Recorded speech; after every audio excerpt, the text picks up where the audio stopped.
Est-ce que la Première Ligue perd la tête? 1,750 milliard d'euros hors bonus dépensés en recrues depuis le début du mercato estival. Les clubs de Première Ligue ont sorti le carnet de chèques pour se renforcer. Et ce n'est pas fini puisque c'est une info RMC Sport de Fabrice Hawkins. Hugo Ekitike est officiellement depuis ce soir un joueur de Liverpool.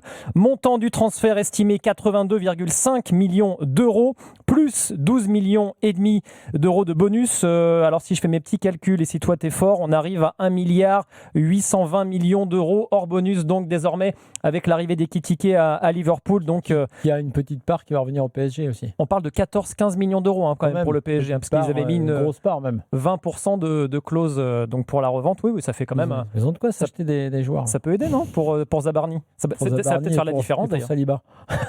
Ouais, surtout pour Zabarni pour l'instant. Et Ekitike d'ailleurs, au passage, c'est le 5e joueur français le plus cher de l'histoire. Les 4 premiers, les garçons? Les 4 Français les plus chers de l'histoire? Zidane.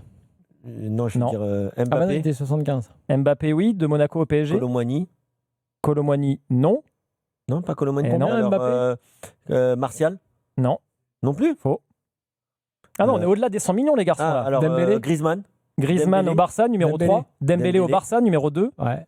Et le numéro. Et il vous manque le 4e. De quel club à quel club? Enfin, l'un des deux clubs. Le transfert date de 2016, de l'Italie vers l'Angleterre. De l'Italie vers l'Angleterre. Franchement. Il a signé à Manchester United. Ah, Pogba.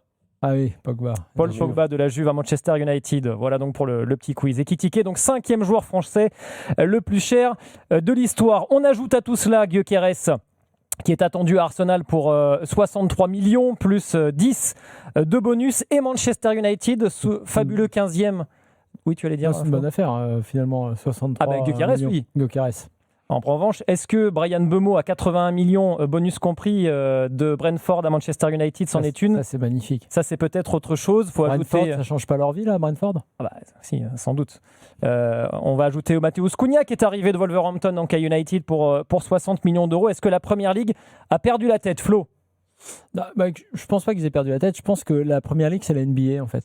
J'ai vraiment l'impression d'une planète différente. C'est-à-dire que, tu vois, hier, on en rigolait avec Jennifer Amenalevich qui était là en face de moi en disant tiens, les Smelou, est-ce que c'est pas un peu cher s'ils le prennent 5 millions à Lyon?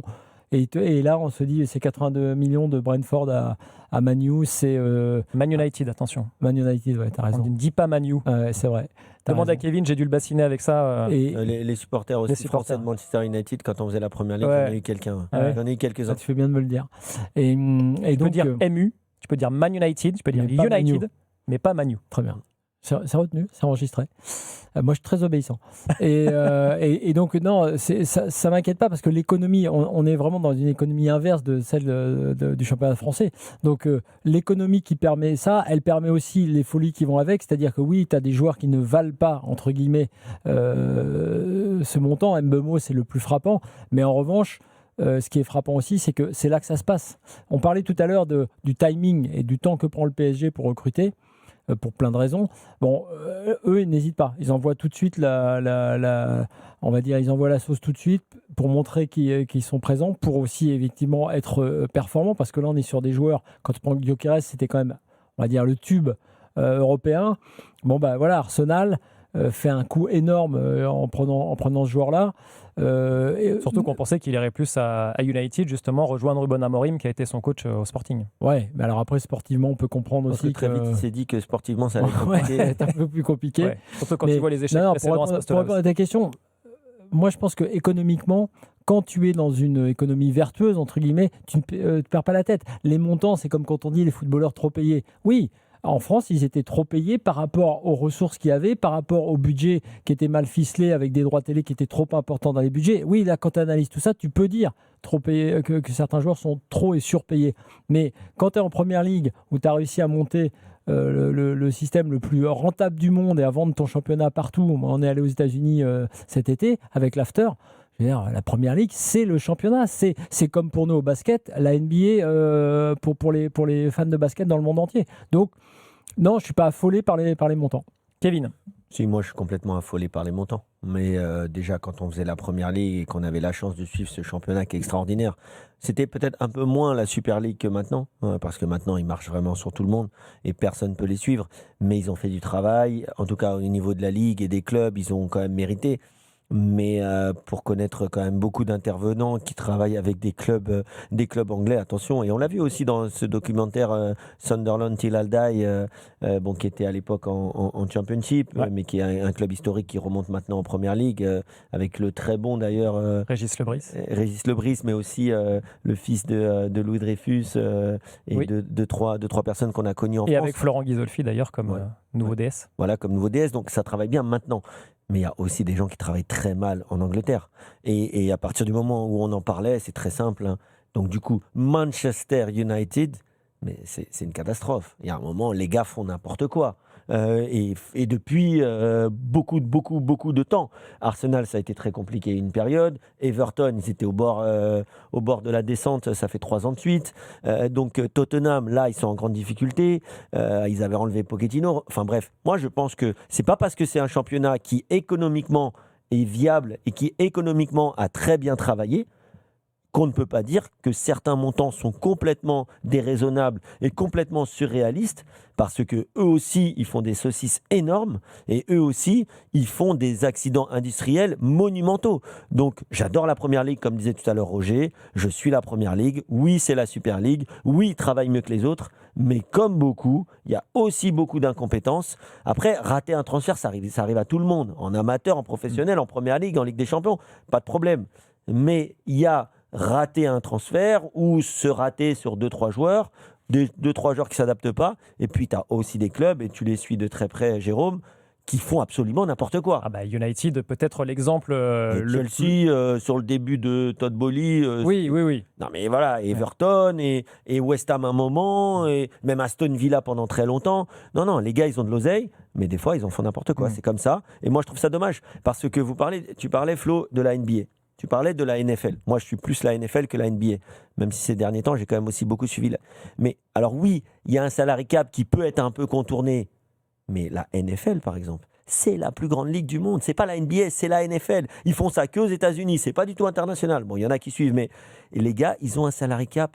Et le salary cap, il est en grande partie respecté. Et c'est pour ça que les Bengals de Cincinnati, qui pendant 30 ans étaient à la ramasse, ils ont eu le numéro 1 de la draft, qui est Joe Burrow, plus 2-3 receveurs, et tout de suite, ils ont été au Super Bowl. Et ça, il n'y a que là-bas que tu arrives à voir ça. C'est le seul sport où vraiment ils arrivent à créer une compétition où il y a de l'équité, de la vraie. Alors, tu peux avoir un passage à vide de 10 ans, mais c'est parce que t'as pas la pépite, t'as pas le truc. Donc, la Première Ligue, quand même, on n'en est pas là non plus, hein. C'est quand même souvent les 5 premiers qui sont semblables, et les 5 derniers qui font l'ascenseur, c'est aussi souvent des semblables. Donc, ils ont encore quand même beaucoup de choses à chercher et à améliorer. Et je finirai par dire que je pense en effet que le salary cap, je n'ai pas de leçon à leur donner, mais je pense que ce serait quand même, et d'ailleurs on en parle en Première Ligue, que le salary cap, parce qu'ils ne sont pas plus fous que les autres, ils voient que ça marche aux États-Unis, que le salary cap, ça peut être pas mal pour arrêter cette frénésie et cette dinguerie des transferts, quoi. Bon, peut-être qu'on en fera un débat d'ailleurs sur le salary cap. Est-ce qu'il ne faut pas l'imposer au niveau européen? En attendant, ça n'empêche pas les clubs anglais de ne pas gagner tous les ans la Ligue des Champions. Ils ne l'ont pas gagné si souvent que ça ces derniers temps finalement. Oui, mais Liverpool en 2019, Manchester City après, il y ils a n'ont pas 2 gagné ans. parce qu'il y a le Real quand même. Ouais, il y a le Real et il y a eu le PSG cette année. Oui, bon, le PSG, ok, mais je veux dire, sur les 10 dernières années, bon, t'enlèves le Real, je pense qu'ils sont pas loin quand même à chaque fois. Que ce soit Liverpool, que ce soit Chelsea, que ce soit City, ils sont quand même quasiment tout le temps en demi. Ouais. Donc, non, mais ils sont, voilà. Et comme le rappelle Jimmy, notre producteur, et voix de l'After évidemment, 6 clubs anglais la saison prochaine en Ligue des Champions, les garçons. Mais 6. c'est ça. 6 avec Tottenham vainqueur de l'Europa League et donc la 5e place qui est devenue qualificative puisque l'Angleterre faisait partie des 2 meilleurs pays à l'indice UEFA. En fait, c'est en ce sens que ce pays et ce championnat est hors norme. C'est-à-dire que là, aujourd'hui, tu as déjà une importance de gagner ton championnat et une difficulté quand même à le gagner, parce que même si c'est les 5 mêmes, ça fait 5 déjà, qui rend le truc capital. Là, les recrues... Enfin, il n'y a que Liverpool et City qui ont été champions ces 6 dernières années. Ouais, d'accord, mais globalement, City que Liverpool. tu as Mais je parle des 5 premiers. Oui. Ouais, mais après, tu comprends que ces recrutements là qu'on voit, c'est pour ça que le débat est intéressant par rapport à celui qu'on a eu sur le PSG tout à l'heure. Le PSG, effectivement, n'est pas pressé parce qu'ils ont toute une partie de leur saison qui est facile, on va dire. Entre guillemets, c'est de l'entraînement. Et d'ailleurs, Kvara est arrivé à la moitié de la saison pour bonifier l'effectif à un moment où c'était important.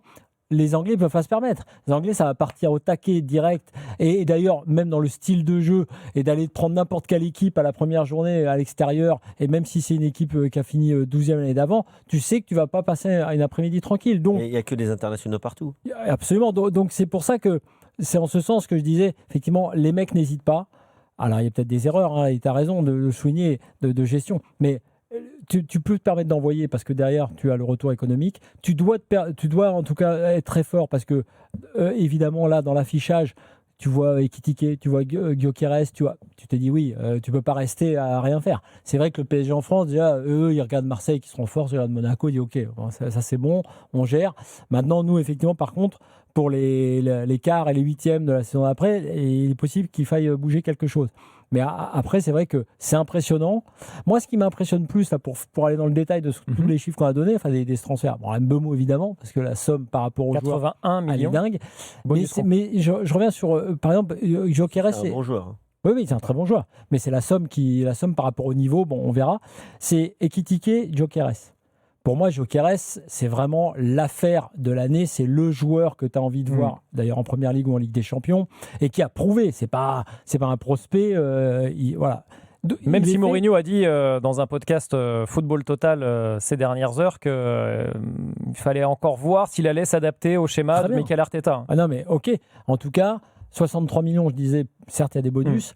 Je trouve que c'est pas dingue. C'est parce qu'il avait une clause. Hein. Ouais, mais Ekitike, pour le coup, a 82,5 plus 12,5 en bonus. Évidemment de réussir, c'est un immense joueur, mais j'émettais des doutes, non pas sur le niveau d'Ekitike, mais sur la pancarte, évidemment, qu'il va avoir, sur le fait qu'il vient de Bundesliga, tu arrives en Première Ligue, c'est pas tout à fait la même chose, et on voit pour beaucoup d'attaquants ou de joueurs offensifs qui font ce chemin-là. Là, de la part de Liverpool, c'est aussi une forme de pari. Parce que tu dois, évidemment, d'ailleurs, ce n'était pas leur premier choix, tu dois y aller. Et là, c'est vrai que la somme paraît effectivement un peu folle.